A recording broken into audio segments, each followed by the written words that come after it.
सुप्रभात विद्यार्थी मित्रांनो, आज आपण लेखन कौशल्य यातील प्रसंग लेखन हा निबंध अभ्यासणार आहोत. पण त्याआधी मी तुम्हाला काझीरंगाच्या काही टिपा आणि समानार्थी शब्द हे आज मी तुम्हाला वाचून दाखवणार आहे आणि ते तुम्ही नंतर मराठी नोटबुकमध्ये लिहायचे. लक्ष द्या सर्वांनी. प्रश्न चौथा तुमच्या स्वाध्यायामध्ये टिपा लिहा आहे. पहिलं, वैजयंती. काझीरंगा या पाठात लेखक वसंत अवसरे यांनी काझीरंगा अभयारण्यातील जंगल सफारीचे रोमांचक शब्दात वर्णन केले आहे. काझीरंगा ही कर्दम भूमी असल्याने येथील वनात फिरताना हत्तीवरून फिरावे लागते. लेखकाला वैजयंती नावाच्या हत्तीणीवर स्वार होण्याची संधी मिळाली. इंद्राच्या ऐरावताची मुलगी शोभेल इतकी ती देखणी होती आणि गवतातून चालताना जणू रेशमी साडी सळसळावी तशा ऐटीत ती चालत होती असे लेखक म्हणतात. माहुताच्या प्रत्येक कुणेसरशी ती थांबणे, गरकन वळसा घेणे, गवताचा वास हुंगत धोक्याचा मागोवा घेत चालणे इत्यादी आवश्यक कृती करायची. मध्येच एका डबक्यापाशी तिला मरून पडलेले हरिण दिसले. तेव्हा वैजयंतीने दीर्घ किंकाळी फोडली आणि फार सावधपणे पावले टाकत आजूबाजूला अजूनही धोका नाही ना याची खात्री केली. दुसरं बघा, दुसरी टीप, एकशिंगी गेंडा. काझीरंगा या पाठात लेखक वसंत अवसरे यांनी काझीरंगा अभयारण्यातील जंगल सफारीचे रोमांचक शब्दात वर्णन केले आहे. भारतातील आसाम राज्य ओळखले जाते. ते येथील काझीरंगा अभयारण्यातील एकशिंगी गेंड्यासाठी आसाम वगळता तो भारतात इतरत्र कुठेही आढळत नाही.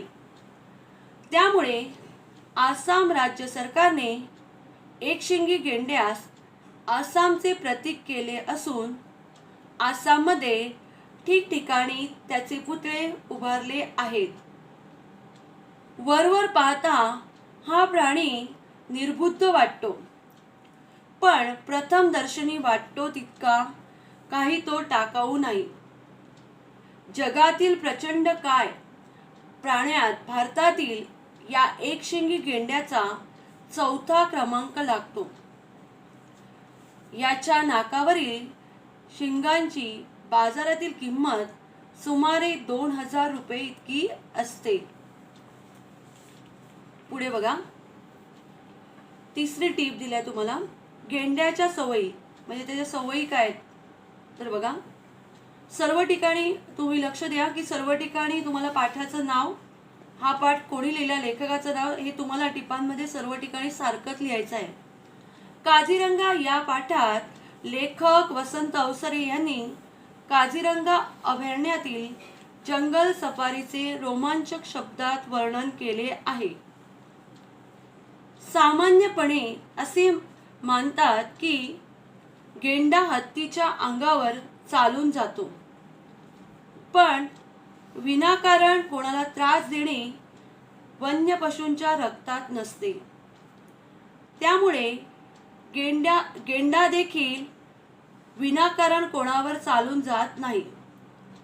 क्वचितच केव्हा तरी एकटा असलेला गेंडा समोरून येणाऱ्या पशुवर धडक मारायला निघतो, कारण त्याच्या एकलकोंडेपणाचे तिरसटपणातही रूपांतर होत असावे असे लेखकाला वाटते. गेंडा स्वतःचे शरीर थंड राखण्यासाठी आपले अंग चिखलाने माखून घेतो. हा प्राणी सामाजिक आरोग्याचा भोक्ता आहे असे लेखक म्हणतात, कारण संबंध मोठ्या जंगलात तो फक्त एकाच ठिकाणी जाऊन आपली विष्ठा टाकतो. त्यासाठी तो कित्येक मैल दूर गेला असला तरी नेहमी त्याच जागेवर परतून येतो. पुढे बघा मुलांनो, चौथी टीप तुम्हाला दिलेली आहे, गाय बगळे. काझीरंगा या पाठात लेखक वसंत अवसरे यांनी काझीरंगा अभयारण्यातील जंगल सफारीचे रोमांचक शब्दात वर्णन केले आहे. लेखकाला काझीरंगाच्या जंगल सफारीत गाय बगळ्यांचे दर्शन झाले. आधी एक पांढरा शुभ्र गाय बगळा पंख हलवत डोक्यावरून उडाला. तेव्हाच लेखकाने ओळखले की जवळपास रानमशींचा कळप असणार. हे गाय बगळे म्हशींच्या आसपासच वावरतात. म्हशी गवतातून चालतात तेव्हा गवतातले लहान कीटक घाबरून हवेत उडतात. त्यांना खाण्यासाठी हे बगळे म्हशींच्या जवळपास किंवा पाठीवर येऊन बसतात. काळ्या म्हशींच्या मधून वावरणारे पांढरे बगळे पाहून लेखकाला ती निसर्गाची काळ्यावरची पांढरी लिपी कागदावर चित्रित करण्याचाही मोह झाला. मुलांनो, या चारही टिपा तुम्ही व्यवस्थित लिहून घ्या मराठी नोटबुकमध्ये, शॉर्ट नोट्स. आणि पुढे बघा, तुम्हाला शब्दार्थ पाहिजे होते मिनिंग्स, म्हणून मी शब्दार्थ देत आहे. ते तुम्हाला पाठ वाचताना कुठे शब्द अडला तर तुम्हाला त्याचा अर्थ समजेल म्हणून मी लिहून दिलेले आहेत. तर लक्ष द्या आणि तुमच्या मराठीच्या नोटबुकमध्ये लिहून ठेवा. पशुस्थळी अभयारण्य, पशुस्थळी किंवा अभयारण्य म्हणजे काय, तर प्राण्यांचे संवर्धन केले जाते असा संरक्षित प्रदेश. दुसरं, प्रतीक म्हणजे चिन्ह. पुच्छविहीन म्हणजे शेपूट नसलेले. भूषण म्हणजे अभिमान.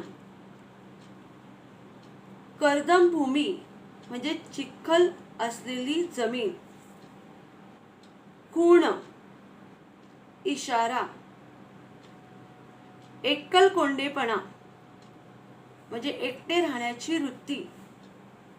किंकाळी म्हणजे जोराने तोंडाने केलेला आवाज. कळप प्राण्यांचा घोळका किंवा समूह पण बोलू शकतात. गर्कन म्हणजे पटकन. खिलखत म्हणजे युद्धात मार लागू नये याकरता परिधान केलेली धातूची वस्त्रे. गिरकी म्हणजे स्वतःभोवती गोल फिरणे. चरणे म्हणजे खाणे. अर्धचंद्राकृती म्हणजे अर्ध गोल आकाराचे. आता पुढचे शब्द बघा. ऐटीत म्हणजे रुबाबात. तर्क म्हणजे अंदाज किंवा अनुभव पण म्हणू शकता तुम्ही. थबकणे म्हणजे अचानक थांबणे. आता निश्चल याचा अर्थ अजिबात न हलणे. प्रथम दर्शनी याचा अर्थ पहिल्यांदा पाहताना. प्रेत म्हणजे मृतदेह. भोक्ता म्हणजे अनुभव घेणारा. मनीषा म्हणजे इच्छा. माखणे म्हणजे लेपणे किंवा भरणे. मागोवा याचा अर्थ तपास. माहूत याचा अर्थ हत्तीची निगराणी करणारा म्हणजे हत्ती चालवणारा. हे सगळे शब्द तुम्ही व्यवस्थित मराठी नोटबुकमध्ये घेऊन घ्या. आता पुढे बघा. आज मी तुम्हाला सांगितलं होतं की कॉम्पोजिशन म्हणजे निबंध क्रमांक 3 प्रसंग लेखन याला आपण सुरुवात करणार होतो. तर आता निबंध प्रसंग लेखन हा तुम्हाला यावर्षी नवीन असेल. तुम्हाला वाटेल प्रसंग लेखन म्हणजे काय, निबंध लेखन म्हणजे काय, त्यात थोडक्यात माहिती करून घेऊया आणि नंतर आपण या निबंधाला सुरुवात करूया. निबंध लेखन म्हणजे विषया अनुरूप केलेली विचारांची मुद्देसूद मांडणी होय. एखाद्या विषयाच्या अनुषंगाने आपल्या मनात येणारे विचार, भावना, कल्पना, स्वअनुभव यांना प्रभावी भाषेत मुद्देसूदपणे मांडणे म्हणजे निबंध लेखन. आता लेखनाचे खालील प्रकार आपल्याला अभ्यासायचे आहेत यावर्षी. प्रसंग लेखन, आत्मकथन आणि कल्पना प्रदान. तर आता आपण आज निबंध तिसरा प्रसंग लेखन घेणार आहे. आता प्रसंग लेखन म्हणजे काय? तर प्रसंग लेखन म्हणजे वर्णनात्मक निबंधच होय. जे तुम्ही वर्णनात्मक निबंध लिहायचे त्यालाच प्रसंग लेखन असे म्हणतात. वर्णनात्मक निबंधात आपण पाहिलेल्या किंवा अनुभवलेल्या प्रसंगाचे वर्णन करायचे असते. मग या निबंधामध्ये काय करायचं असतं? तुम्ही पाहिलेल्या किंवा अनुभवलेल्या प्रसंगाचं काय वर्णन करायचं असते. आता दैनंदिन आयुष्यात आपल्यासमोर अनेक घटना, प्रसंग घडत असतात. म्हणजे रोजच्या जीवनामध्ये आपल्या समोर घटना घडत असतात, काही प्रसंग घडत असतात. त्या प्रसंगाचा आपण एक भाग आहोत किंवा तो प्रसंग आपल्या बाबतीत घडला आहे अशी कल्पना करून जेव्हा तो प्रसंग शब्दांकित केला जातो तेव्हा त्याला प्रसंग लेखन असे म्हणतात. म्हणजे एखाद्या घटनेचा प्रसंगाचा तुम्ही भाग आहेत किंवा तो प्रसंग तुमच्यावर घडत आहे अशी तुम्ही कल्पना करून जेव्हा तुम्ही तो प्रसंग शब्दांकित केला जातो, याचा अर्थ तुम्ही तो लिहितात प्रसंग लेखन शब्दाच्या रूपाने, तेव्हा त्याला प्रसंग लेखन असे म्हणतात. विचारास प्रवृत्त करणाऱ्या घटनांचे, प्रसंगाचे आपण सखोल आकलन केले तर आपण त्याचे विश्लेषण करू शकतो. म्हणजे एखादा विचार प्रवृत्त करणाऱ्या घटनांचे जर तुम्ही प्रसंग लेखनाचे एकदम सखोल असा म्हणजे समजून घेतलं, आकलन केलं, म्हणजे समजून घेतला तर त्याचे तुम्ही विश्लेषण करू शकतात. म्हणजे तो तुम्ही समजून लिहू शकता. त्या संबंधीच्या भावनांना किंवा विचारांना शब्दरूप देऊ शकतात आणि त्या संबंधीच्या तुमच्या भावना आहेत, तुमचे विचार आहेत, त्याला तुम्ही शब्दामध्ये उतरू शकता. या प्रकारच्या निबंधात आपण पाहिलेले दृश्य वाचकांच्या डोळ्यासमोर उभे राहील अशी आपल्या निबंधाची चित्रदर्शी भाषा असावी. याचा अर्थ असा की जो तुम्ही निबंध लिहिताय ते पाहिलेलं दृश्य तुम्ही लिहत आहेत, प्रसंग लेखन, तो प्रसंग किंवा घटना किंवा अनुभव लिहत असताना जो कोणी निबंध जो वाचत आहे त्याच्यासमोर त्या निबंधामध्ये तुम्ही जे शब्दरूपात केलेले आहे ते त्यासमोर घडत आहे असं त्याला वाटलं पाहिजे. वाचताना ते चित्र त्या डोळ्यासमोर उभं राहावं अशी तुमची भाषा, निबंध लिहिताना अशी भाषा तुमची असावी. आता पुढे बघा. आता हे प्रसंग लेखन लिहिताना कोणत्या गोष्टी तुम्हाला लक्षात ठेवायच्या महत्त्वाच्या व्हावी? तर बघा, एक, प्रसंगाचे किंवा घटनेचे स्वरूप स्पष्ट झाले पाहिजे. जे काही तुम्ही प्रसंग लिहिताय तो प्रसंग वर्णन करताना त्याची घटना किंवा त्याचे अनुभव तुम्हाला व्यवस्थित मांडता आले पाहिजे. ते स्वरूप तुमचं स्पष्ट झालं पाहिजे त्यातून. दुसरं, त्यासाठी सूक्ष्म निरीक्षण क्षमतेची आवश्यकता असते. मग बारीक सारीक तपशिलासह प्रसंगाचे वर्णन करता येते. त्यासाठी तुम्ही सूक्ष्मपणे निरीक्षण करून व्यवस्थित ते बारीक सारीक जे तपशील असतील ते पण तुम्हाला व्यवस्थित, जे अनुभवलेले असतील किंवा जे घडलेले आहेत ते व्यवस्थित लिहिता आले पाहिजे. प्रसंगातील भावनेचेही दर्शन घडणे आवश्यक असते.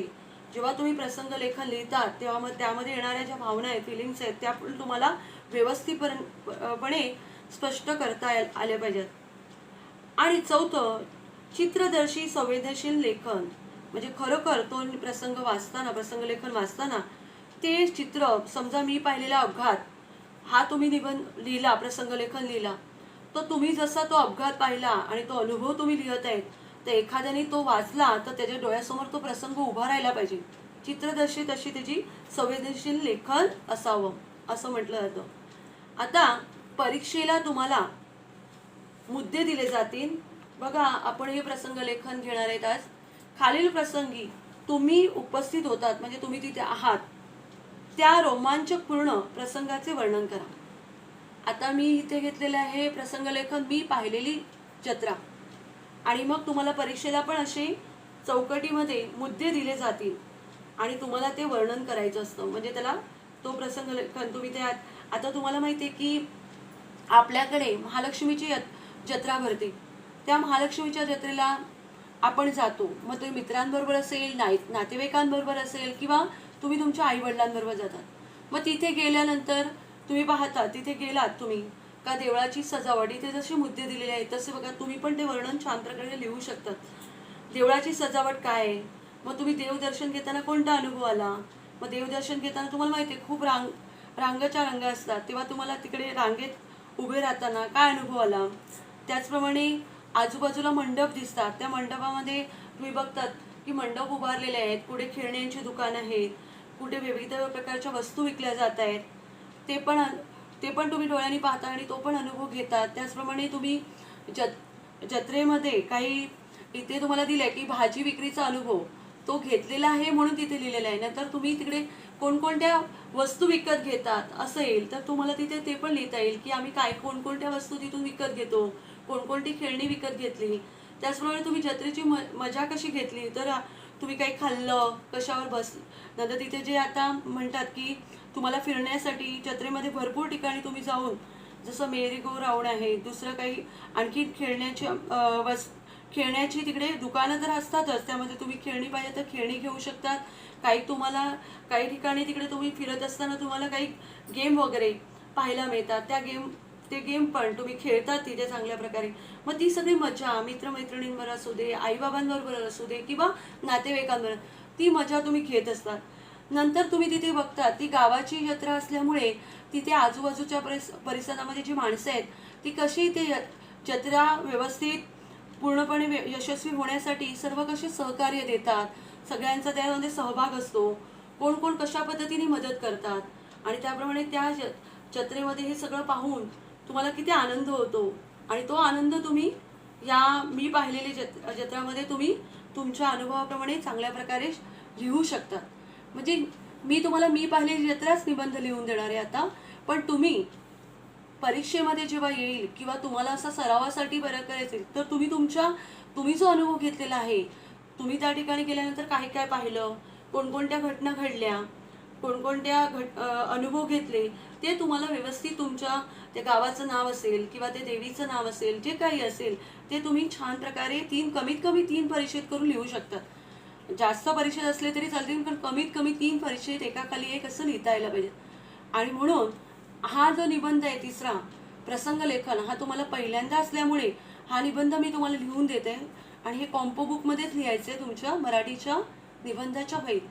पण तुम्हाला प्रसंग लेखन म्हणजेच वर्णनात्मक निबंध हे तुम्ही समजून घ्या आणि कसं अनुभव आणि घटना कशा पाहिल्यावर लिहायचे असतात हे तुमच्या लक्षात येईल. तेव्हा आपण निबंध क्रमांक 3 प्रसंग लेखन ह्याला सुरुवात करूया. बघा, मी वाचून दाखवते आणि तुम्ही तुमच्या मराठीच्या मराठीच्या निबंधाच्या वहीमध्ये पहिले 2 लिहिले. पहिलं उतारलेखन झालं, दुसरं कथालेखन झालं आणि तिसरा निबंध क्रमांक आहे प्रसंग लेखन. तर तुम्ही तुमच्या इंडेक्समध्ये पहिलं उतारलेखन लिहिलं असणार, पहिला निबंध, दुसरा निबंध कथालेखन आणि तिसरा निबंध प्रसंग लेखन असं इंडेक्समध्ये म्हणजे अनुक्रमणिकेमध्ये लिहिल्यानंतर आजची तारीख वगैरे लिहिली का मध्ये लिहिताना तुम्ही निबंध क्रमांक 3 आजची तारीख प्रसंग लेखन आणि मी पाहिलेली जत्रा असा विषय लिहून सुरुवात करायची. 2 बोटाची जागा सोडून एकाखाली एक असे परिच्छेद लिहायचे. बघा, मी वाचते, तुम्ही लक्ष द्या सर्वांनी आणि ऐकून घ्या. आमच्या गावची देवी म्हणजे श्री लक्ष्मी देवी. त्या देवीची जत्रा दरवर्षी मे महिन्यात भरते. यावर्षी माझ्या आईबाबांनी जत्रेला जायचे ठरवले. एसटीने आम्ही गावी पोचलो. एसटीने म्हणजे बसने. तेव्हा देवळाची रंगरंगोटी चालू होती, म्हणजे देवळाला सजावट करण्याचं चालू होतं. रंगीबेरंगी मंडप घातले होते. एका मंडपात जेवणाची तयारी चालू होती. तुम्हाला माहिती आहे, गावाची वगैरे जेव्हा जत्रा असते तेव्हा जेवणाची वगैरे पण सोय असते गावकऱ्यांना किंवा इतर येणारे जे लोक असतात दर्शनासाठी, त्यांना सुद्धा हा महाप्रसाद म्हणून हा दिला जातो. त्यामुळे तिथे लिहिलेलं आहे, एका मंडपात जेवणाची तयारी चालू होती. दुसऱ्या मंडपात प्राथमिक आरोग्य केंद्र दिसत होते आणि तुम्हाला माहिती आहे जिथे यात्रा वगैरे असते, म्हणजे यात्रा म्हणजे जत्रा वगैरे भरली जाते, तिकडे तुम्हाला प्राथमिक आरोग्य केंद्र असतं की कोणाला काही दुखापत झाली किंवा काही झालं तर ही केंद्र उभारलेली असतात. मंडपाबाहेर मोबाईल व्हॅन दिसत होती. काही स्त्रिया व वृद्ध तेथे आरोग्य तपासणीसाठी जाताना दिसले.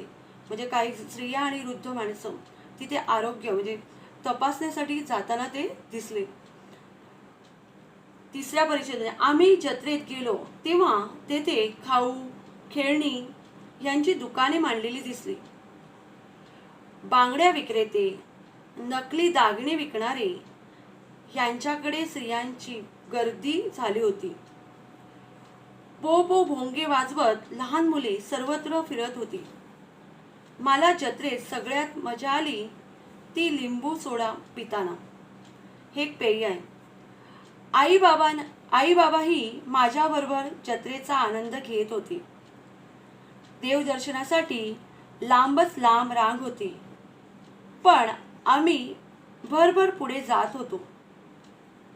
आता पुढचा परिचय बघा.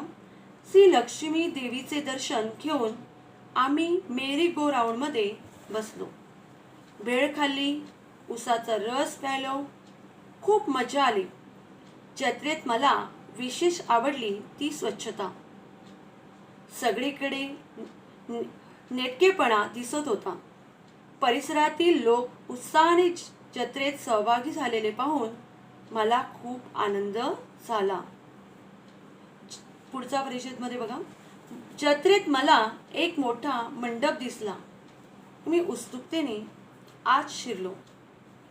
तेथे 100-150 स्टॉल दिसले. आत काय बरं विक्रीला ठेवले असेल अशी उत्सुकता मला वाटली. म्हणून मी फेरी मारली तर तेथे भाज्या, फळे, सरबते, पुढे बघा,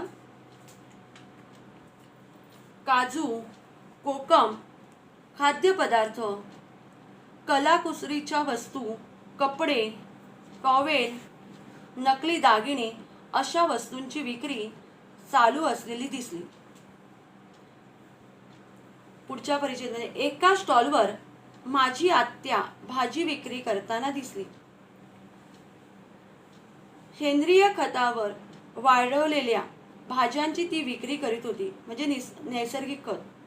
मी थोडा वेळ तिला मदत केली आणि भाजी विक्रीचा अनुभव घेतला. म्हणून त्या मुद्द्यामध्ये आपल्याला दिसलं की भाजी विक्रीचा अनुभव घेतला. तर कसा घेतला? तिने तिच्या आत्याला भाजी विकण्यासाठी मदत केली, म्हणून तो मुद्दा तिथे आलेला आहे. पुढचा बघा परिचय.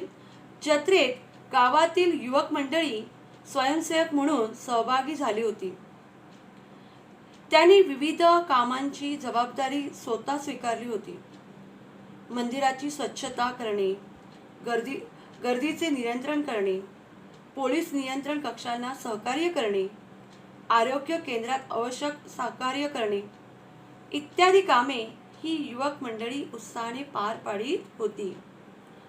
शेवटच्या 2 ओळी बघा. या परिचित केलेल्या या सर्वांमुळे जत्रेचा आनंद घेणे सर्वांना शक्य झाले होते.